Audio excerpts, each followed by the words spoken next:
Hello and welcome to my latest video. This time it's on Metaphysics of God and it's for AQA Philosophy. The specification code is 7172. Should say that that's the pure philosophy and ethics rather than religious studies, but this topic would be useful for both. Now the first issue that I'm going to look at is the attributes of God. Now, I'm not really going to talk about this in any great detail, other than to say that it seems fairly obvious that before we talk about God, we should be able to define what God is. Now, I think you will have covered this fairly comprehensively, but you're obviously going to be aware that God is considered to have a number of attributes, such as being omnipotent, omniscient, omnibenevolent, eternal or everlasting, and personal. In turn, that raises a few questions. For example, is God all-powerful? You'll recall the argument there that, can God, if he is all-powerful, create a stone too heavy to lift? The second question, if he's omniscient and knows everything, can that allow free will? If he's omnibenevolent, why does evil exist? The last 2 points, eternal or everlasting, is he inside or outside of time? And personal, well, is God human? In pictures, he's regarded as human, white bearded bloke sitting on a cloud. But again, we might think that God isn't actually human at all. Okay, so let's go on and have a look at another topic. Okay, so we can talk about the attributes of God, and as I say, I'm not going to look at those in any great detail. So let's talk about the arguments for the existence of God. The first of these are ontological arguments. These are basically a priori arguments and are associated in particular with St. Anselm of Canterbury. Anselm basically argued that we can coherently conceive of an all-powerful being, and if that's possible, we can also conceive of them existing. Moreover, he says that basically, if you can think of them existing, it would be more powerful still if they actually did exist. This sort of argument was developed further by Descartes at a later date, although his argument put forward the notion of God being a perfect being. Now, as ever, I'm going to raise a point and then talk about objections to that point. And objections for the ontological argument were first put forward by a Benedictine monk, and I apologise for my poor pronunciation, but I'm going to call him Gunilla of Marmoutier. Basically, Gunilla suggested that we could possibly conceive of a perfect island, and if using Anselm's logic, then we must accept that this exists. On this basis, why not claim that we can think of, a perfect anything? I don't know, perfect shoes, perfect football team such as Arsenal, anything like that. Obviously, it seems ridiculous that perfect things can exist merely by thinking of them, and that's certainly what Gunilla is putting forward. Basically, just by arguing something into existence doesn't necessarily mean it's the case. Now, it should be said that actually Gunilla is not suggesting that God didn't exist. He's just undertaking a kind of theological debate which was undertaken, at that particular time. So that's one objection. Okay, another objection was made by David Hume. Now, I'm going to talk about David Hume quite a lot because David Hume didn't really sort of buy into the idea of God and therefore raised quite a lot of objections. And I'll talk about that in more and more detail. Basically, Hume rejects Anselm and Descartes' claim that the existence of God is an analytic truth. Basically, Hume claims that we can equally conceive of God not existing, and on this basis, the ontological claim of God's existence must fail. So that's one of Hume's arguments against God existing. Again, someone who suggested that we might argue against ontological claims is Immanuel Kant. Kant basically said the claim that something exists is not a predicate or property of that thing. Now, that sounds quite complicated, but essentially it's much as I might claim that unicorns exist and go around telling everyone that unicorns exist, it doesn't mean that they do. I can make the claim that anything exists should I so desire, but that's not actually something which can validate that claim. Okay, the next argument that we're going to look at is teleological arguments, and these are basically arguments about design. Now, I'm sure you're very familiar with this, but the most famous of these teleological arguments is that of William Paley and his watchmaker analogy. Now, you'll recall that William Paley suggests that you might be walking along, look down, see something, and you'll pick it up, and it's a watch. Now, you might not even know it's a watch, you might not even know what it's actually for, but you can see that it's complex, it's got the hand of a designer, and therefore, something or somebody or some force must have made it. He argues that nature is exactly the same. We look at the complexity of nature, and we can only conclude that it has the hand of a designer in it. However, as I've said, for each of these arguments, there are objections. So here we are, we've got David Hume again. Hume basically makes a number of objections to the teleological argument. It doesn't just sort of stop at one. The first of these objections is that of analogy. Hume basically says, well, we understand the nature of a designer of man-made objects, but can we assume the same in nature? Hume's answer is, well, no. The second is that of causation. As far as we're aware, our universe has been created once. On this basis, why should we suppose that there is a cause and that cause is God? We could look at, a number of one-off events and not assume that they have, a cause, that it may have just happened randomly.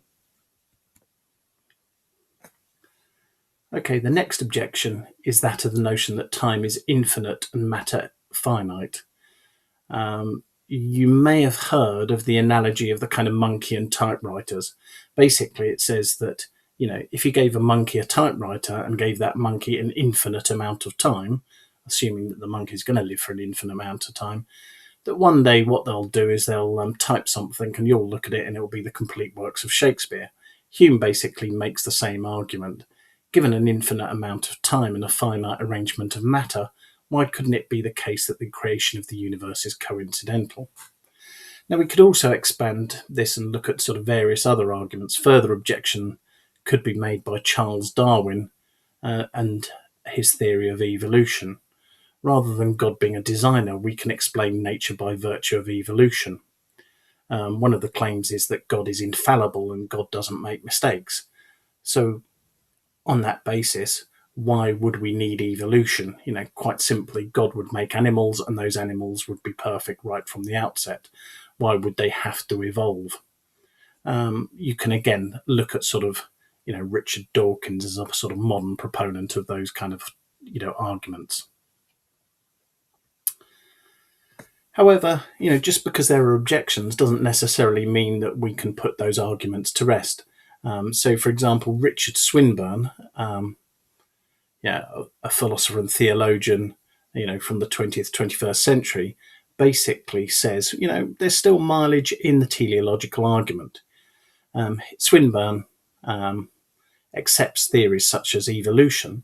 However, he also points out that while scientific theories abound, they can't explain the fundamental laws of nature. So Swinburne points to the fact that the universe is comprised of 118 known elements. Now, I'm no sort of chemist stroke physicist, and as I understand, after element number 100, some of these elements only exist for a fraction of a second. But basically, his argument is, look, the universe is a complicated thing, and yet it's comprised of only 118 different elements. That seems to be very few for the complexity of the thing that we're talking about. In contrast, we could think of, I don't know, a very simple child's toy such as Lego, or even an adult toy, I guess. And we could argue, well, look, Lego's a simple building block system, and yet it comprises of over 2,000 different types of Lego bricks. Again, Hume pops up in this argument, and one objection to the things that Richard Swinburne says is, well, there could be an infinite number of universes, and that laws of nature created life are only present in some of them. So again, we're talking about a sort of finite matter, infinite time argument. Okay, another argument for the existence of God are cosmological arguments. Now, the simplest of these is the Calum argument. It's basically an argument which says that everything has a cause, including the universe, and that cause must have been God. Now, you won't be surprised that I'm going to tell you that the person who objected to this is David Hume. Basically, he says that, again, this argument isn't analytically true. It's not true to say that everything has a cause. There could actually be lots of things that don't have a cause. Again, he would say, well, even if we dismiss his argument, we can't know everything in the universe. We could point to the things that we do know and say, well, they all have a cause, but we don't know the contents of the entire universe, so we can't actually be sure. Okay, now the exam board basically asks you to look at Thomas Aquinas, and he tackled the argument for God's existence using 5 separate arguments. However, the exam board basically says that you need to know 3 of those. Now, these arguments are called Aquinas' 5 ways, and the first of these is the argument from motion. Basically, Aquinas says that when things are in motion, something has put them in motion. Given that there's a chain of causation which cannot be infinite, he rejects the infinite, there must have been a prime mover, and that prime mover is God.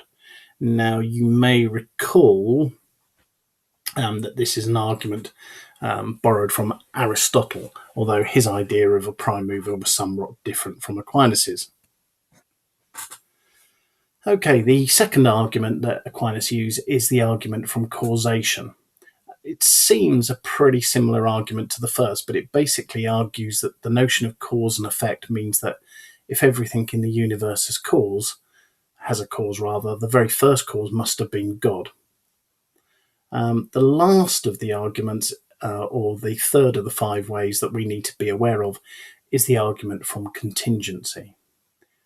And in this argument, Aquinas argues that the existence of everything in the universe is contingent on it being created. My life and your life is contingent on you having parents, and so on. But if there was nothing to create the universe in the first place, then it couldn't come into existence.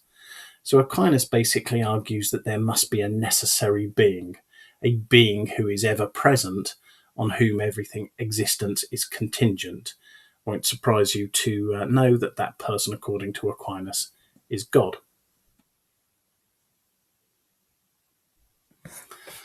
Okay, so having talked about arguments for the existence of God, we're now going to talk a little bit about, or I'm going to talk a little bit about, sort of arguments for the non-existence of God, or problems that we have with God. And one of the most enduring of these arguments against God is the logical problem of evil. Now, the logical problem of evil basically says that God has had powers attributed to him, but those powers themselves are problematic. Now, J.L. Mackie comes up with the idea of an inconsistent triad.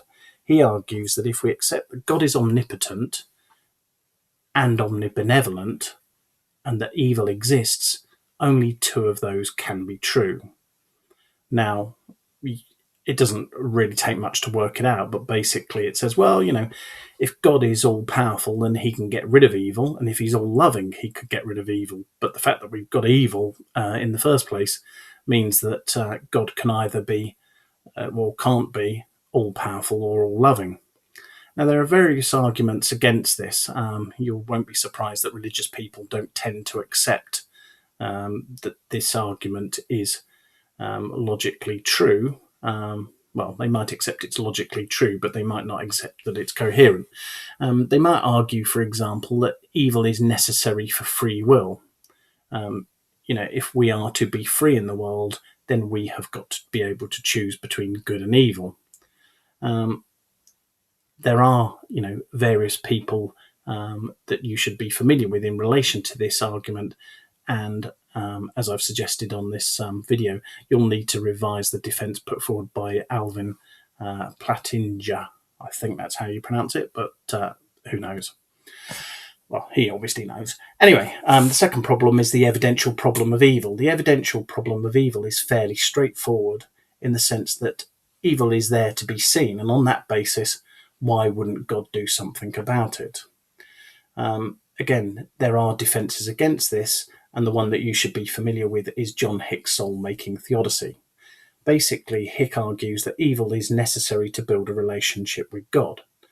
Now, Hick acknowledges that some evils seemingly terrible. For example, the murder of small children who can't have done anything wrong. On that basis, we might sort of say that their murder cannot be explained at all. Well, Hick says, yeah, that's true, and their place in heaven is assured. But if God were to intervene and remove those kind of problems, where does he stop? We regard these kind of terrible evils as terrible, but if God were to remove them, we would have a sort of decreasing number of terrible evils. And as a consequence of that, it would limit free will. If we want an authentic relationship with God, then unfortunately, we've got to accept that evil does exist and that we need to act against it. Okay, in the 20th century, philosophy moved away, you could argue, from these kind of metaphysical debates, but they still have an influence on them, in particular the work of the Vienna Circle and those people who followed the Vienna Circle. So in the 20th century, philosophers sought to look at religious language. Now, one of the philosophers you're no doubt aware of and should be aware of is A.J.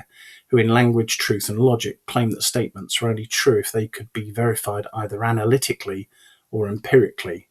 In other words, you either, went down the route of saying all triangles have three sides, or you provided evidence to confirm that a claim was true or valid. Karl Popper, a kind of contemporary of A.J. developed a similar theory, which he called falsification.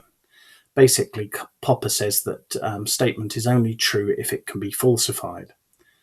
For example, my claim that water boils at 100 degrees centigrade is falsifiable through observation. But if it's falsifiable through observation, we can then find other explanatory factors for why that isn't the case. So you can see that people like Ayer and Popper are essentially concerned with perhaps scientific claims, but their work in that particular area was developed by other philosophers and theologians. So one of the things that you'll have to do is to be familiar with some points raised by other people. For example, Anthony Flew in The Invisible Gardener drew an analogy in which religious believer refers to a God, or refers to God as an invisible gardener whose presence can never be verified. In contrast, there's Basil Mitchell and his parable of the partisan. He basically claims that, or draws an analogy in which there's a partisan, someone who's fighting against an enemy, who meets a stranger who claims to be the leader of the resistance. The partisan is basically asked to retain belief in what the stranger claims, despite evidence that, on occasions, the stranger colludes with the enemy. So he's using a kind of wartime analogy of someone who, in order to survive, to destroy the enemy, is on occasions having to work with the enemy. The last person that you should be familiar with is R.M. Hare and his use of the term blicks. Basically, blicks denote a belief that appears evidentially untrue, yet still meaningful. And you can think of examples of these. For example, the belief by someone that they're unintelligent, despite them being highly qualified, having numerous degrees, etc. R.M. Hare would claim that religious claims are similar to that. They could be evidentially untrue or evidentially unconfirmed, yet are still meaningful. Okay, the last philosopher then that I want to talk about is that of Ludwig Wittgenstein. Now, Wittgenstein is a notoriously difficult philosopher to understand, but Wittgenstein suggests that religious language could only be understood by reference to language games.